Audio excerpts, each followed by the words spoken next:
next speakers are two.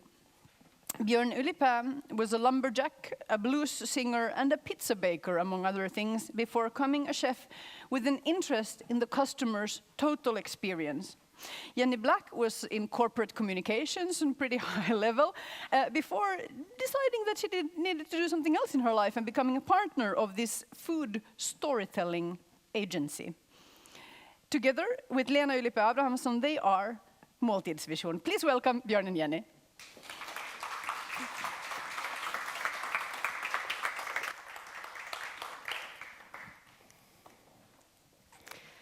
Hi everyone.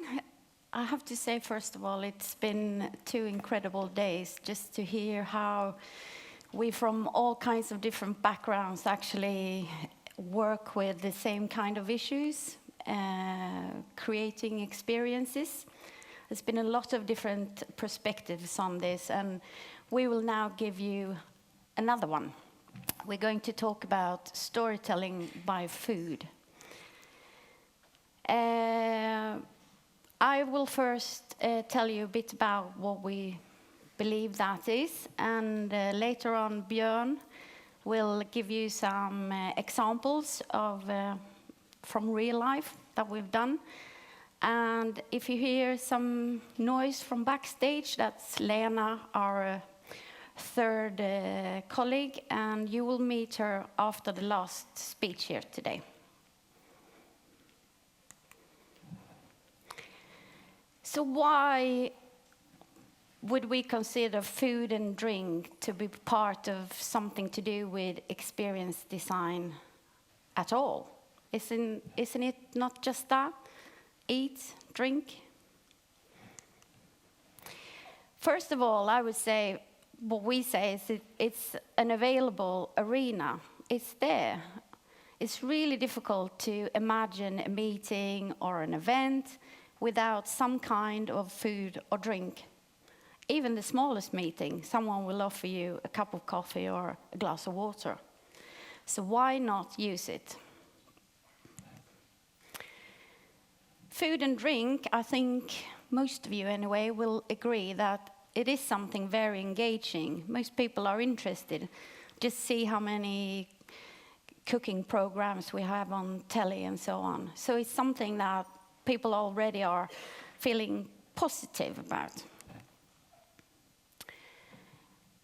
What you see is that when you work with meals and different types of the breaks in a meeting or in an event, is that you have a more relaxed audience.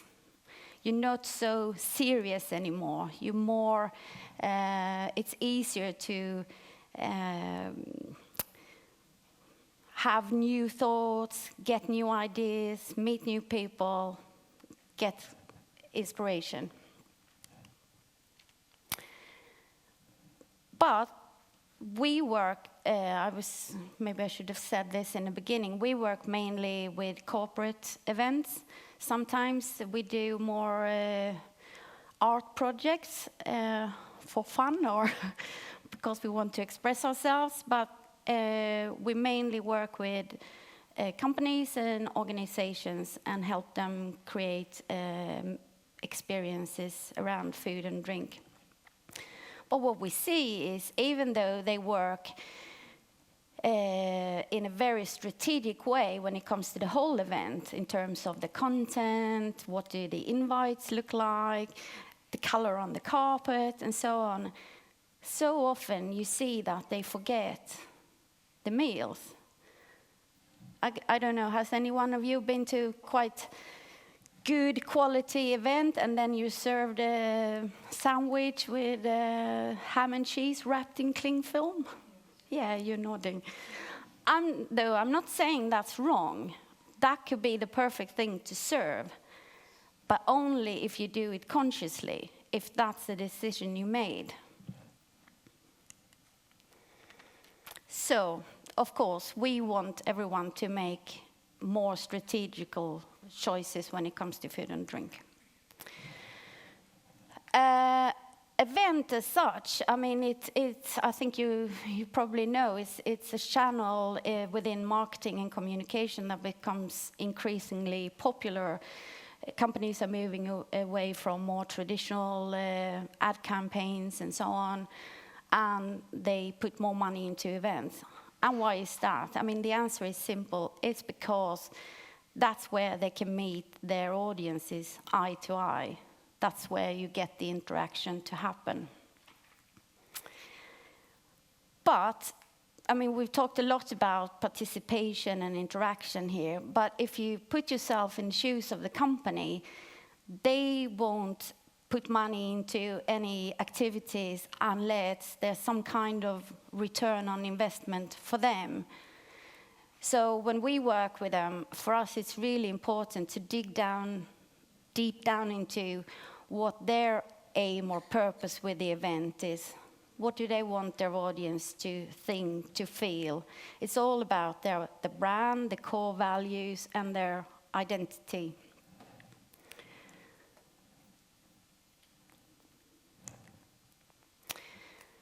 Storytelling then.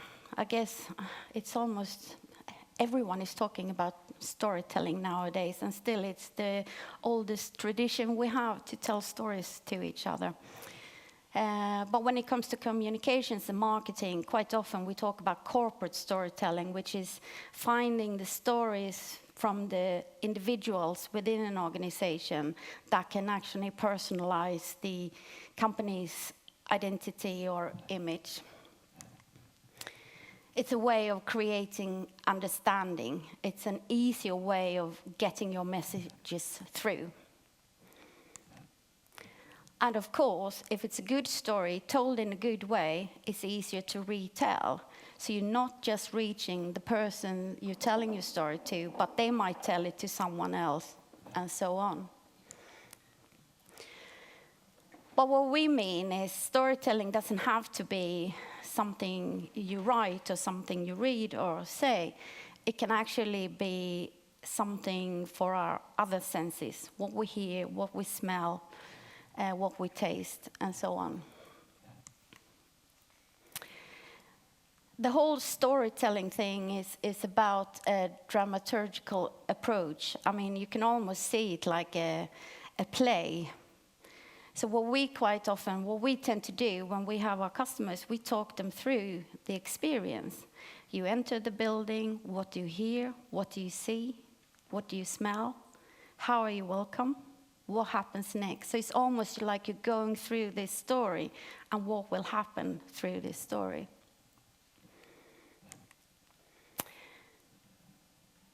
Even though we say storytelling by food, we mean the whole environment around a meal.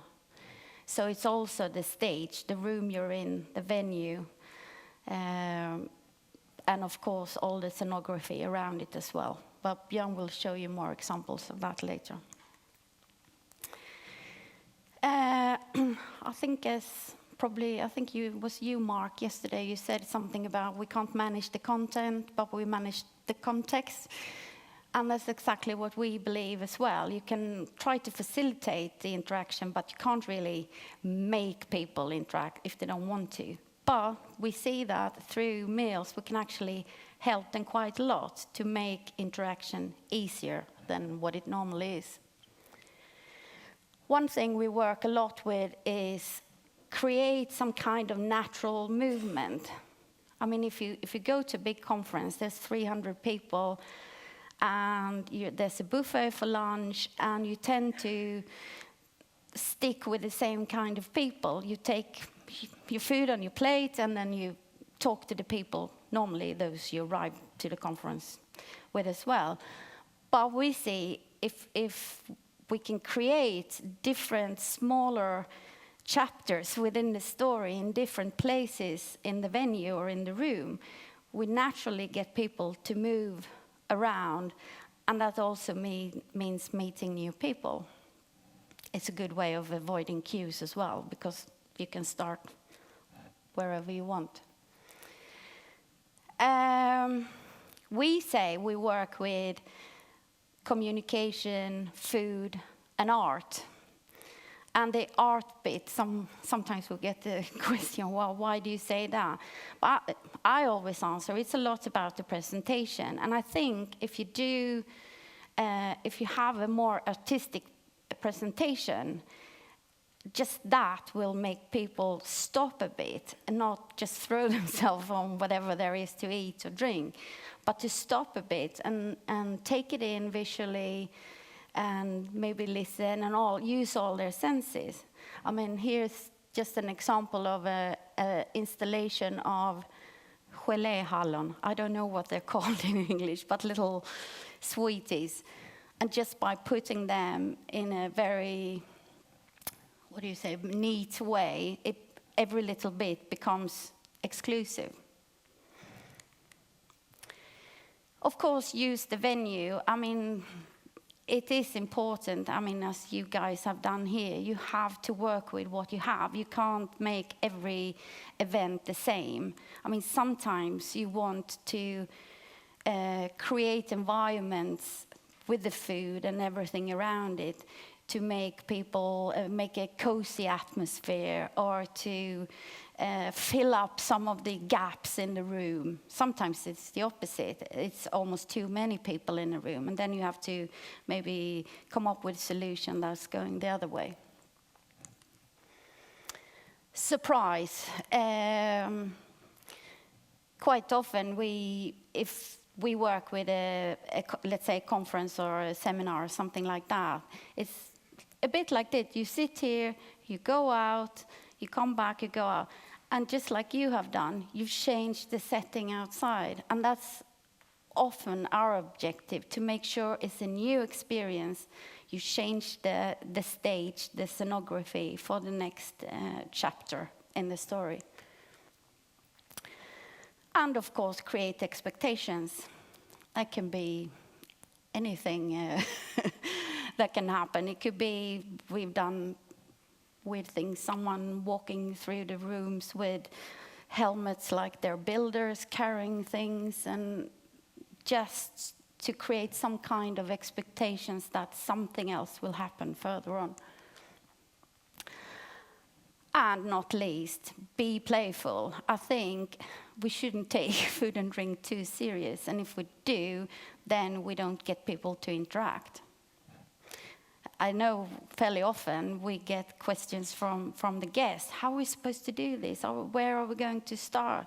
And we're always feel free. It's up to you. If you want to start with the coffee and sweeties, fine. I mean, we talked a lot about rules here before, but for us, it's normally the other way around. We want the guests to just have an open mind and experience their experience. That's individual. A lot of what we do is actually sensory marketing, and I have to say I'm really amazed that this hasn't been something natural within the field of marketing and communication before, because it's just so just something so natural. I mean, it's a scientific fact that we all make our decisions, and lots of our behavior are actually based on our emotional reactions, and there where our senses comes in. The possibility, if you look at from a experience design point of view, is that I think if you work with all the senses, you have a possibility of communicating at a much deeper level. You use the subtle things. It doesn't have to be facts and figures, but it's about the feeling you create, the thoughts you wake in people's minds, and so on.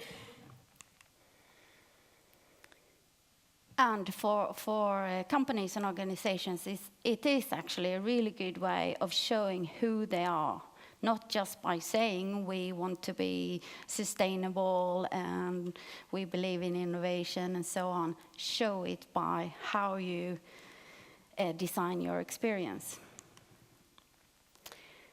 Sensory marketing, we think, shouldn't be an artificial add-on. It should be really something that's there to enhance everything else the rest of the content.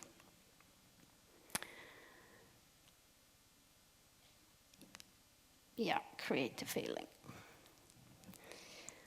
So just to sum this up, I would urge everyone to use a more strategic approach when it comes to designing breaks, food and drinks. Just think it through. What do we want our audience to feel, to see?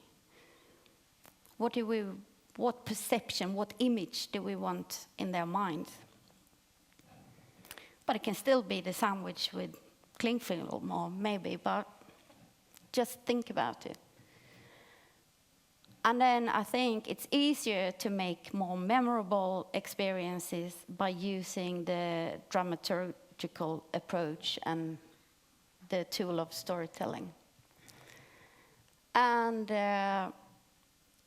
think of all our senses, not just the traditional, rational, functional communications.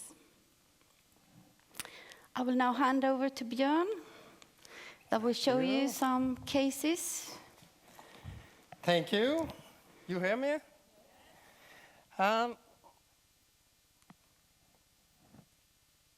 My name is Björn Ylipää. I'm a creative director and from Pajala. Coming from Pajala is a very strange thing to come to a school. I had a restaurant, pizzeria in Pajala for 13 years. And then I thought that I have to see the world. And I got into the University of Culinary Art in Grythyttan. And we were 7 students there that, okay, what does Bo Kasper's orchestra taste like? And we had an event at the Museum of Modern Art in Stockholm, 99. And there were a new CD, it was a CD time then, called I Centrum. And there was a lot of lyrics and songs about vi åt ett fyrarätt, we eat a 4-course meal, and the wedding travel and everything. So we did that event, and then I thought, what was this? Can you think of things that not working with food and work as a chef or a waitress or on a conference, can we do something else? And then I met Lena, who's backstage here, a chef who was also studying there. And we moved to Stockholm after we had ended our studies and started a company called Måltidsvision. And then it rolled and we got married, got 3 children and moved to Skåne. So we live here in Löddeköpinge, the big city of Center Syd.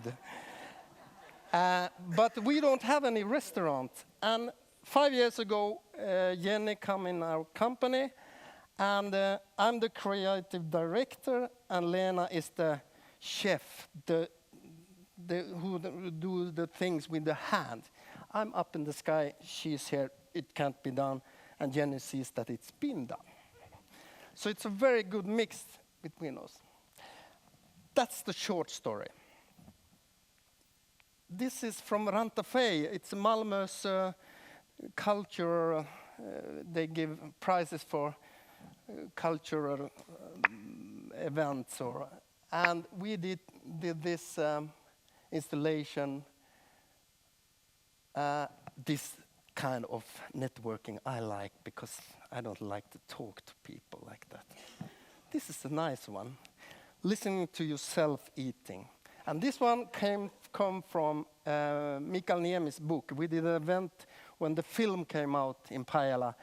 And there's a scene in his book about the wedding dinner, then the Torne River Valley men, they only open their mouth when they're eating. And he describes the sound of when they eating this crisp bread. And I thought, how am I gonna get that sound in the head of people? So we had an installation with people eating crisp bread with salmon and listening to themselves. And yesterday, Mark, you had this exit story. Oh, that's a great one, because you don't know what's going to happen. There was a woman that was eating this crisp bread, and she said, oh, first it was such a noise in my head, and then I swallowed, and I went a journey into myself.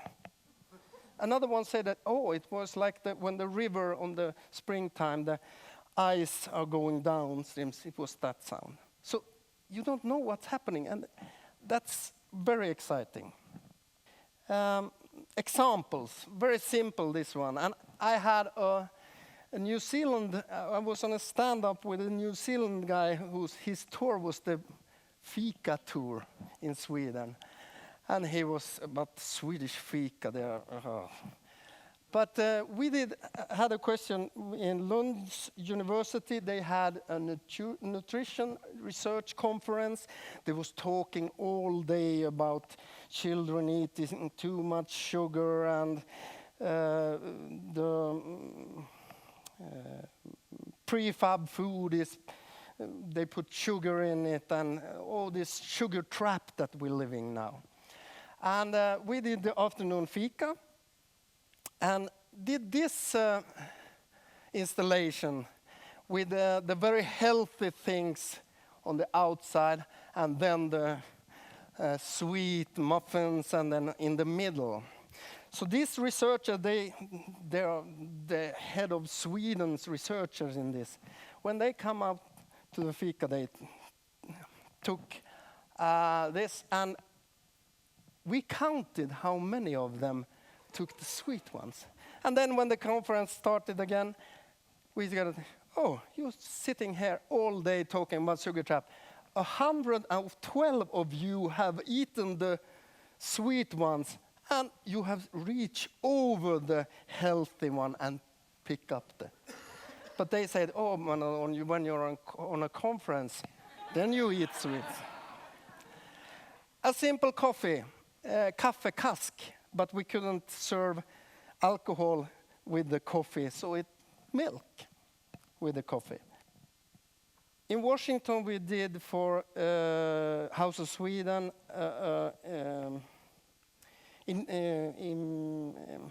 invigning for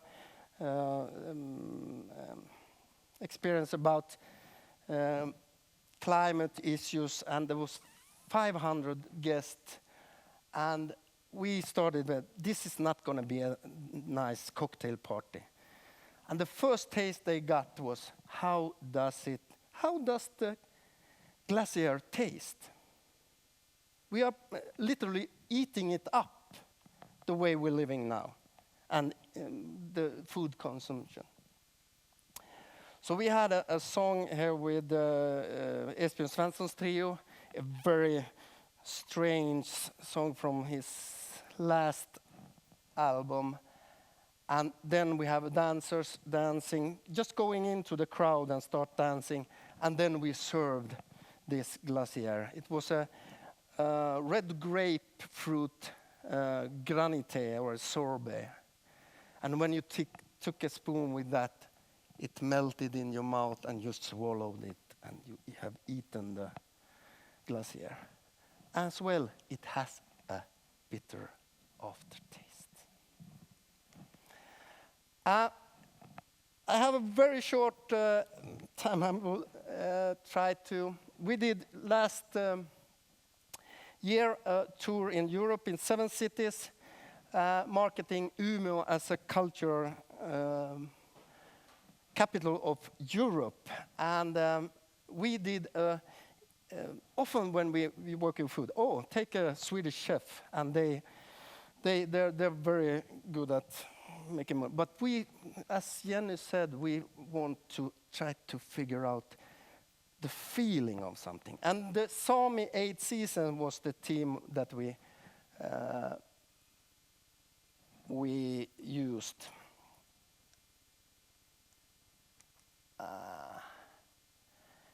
If you think of being in Umeå and it's early spring and going out to a lake to fish and getting it up from under that meter of ice. How can you describe this feeling? Yeah, when the guests were coming, these two white figures was coming in with this tartar of this white röding char and bringing it into the people, and then we put the fish back into its water. This is a pillar with we drilled holes, and it's from Tornell, from Ice Hotel. So the char is back in its water, and the guests were taking it up and feeling the ice and then putting it. And then we served just water in this little cup. That's the feeling of early spring. Early summer, it's midsummer. Could be a little like this. It was a very small space we had, and it could be a little snaps. And then the last one, I will show you the deep winter, the mystic of the northern light. And Sofia Janok was singing, and we served this birch leaf sorbet, a taste of the Nordic light. With this, we want to sow seed that makes your dreams come true. You will meet and have an experience later here. So, thank you.